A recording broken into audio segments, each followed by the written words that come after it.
Welcome to Inside the Hive. This is a show where we'll be giving you a glimpse into the world of Game Hive. You might be familiar with our games, but we wanted to share a little bit more about who we are. I'm LeVar, and I'll be your guide on this tour. And for our first video, let's talk about some random Game Hive facts. Number 1, we're from Toronto. We are here. Toronto, Ontario, Canada.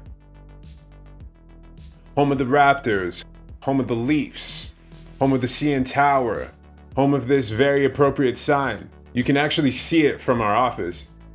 And speaking of our office, this is where we work. We definitely stand out as a video game company in this building. I'm quite confident that most of the other companies in this building aren't playing Super Smash Bros. Regularly or have ever had a Beyblade battle. But an occasional confused look from somebody in the elevator is definitely worth it for the views. Number 3, we're growing fast.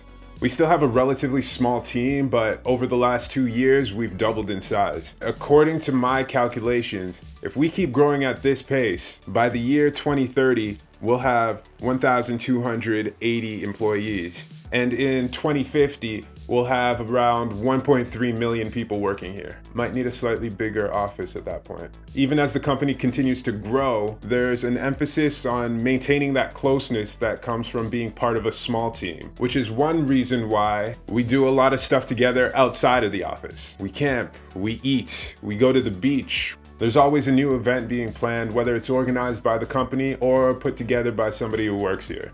Building connections is important to us within the studio, and it's also important to us to build a connection with the audience, which is why we focus on our community. We're constantly listening to what the people who play our games have to say. You can always find us on Discord, Reddit, Facebook, Twitter, Instagram, MySpace, basically everywhere, going over suggestions that we get from players. A lot of the major updates and improvements that you see in our games are a direct result of these suggestions. We know that we're lucky to have such a strong and passionate community, and we genuinely appreciate you guys. That's why we try to feature as much fan art and fan-made videos as we can, and that's also why we started Inside the Hive. So let us know what you'd like to see in this series in a comment on YouTube or any of our social media accounts, because we'd love to hear from you. Thank you for watching.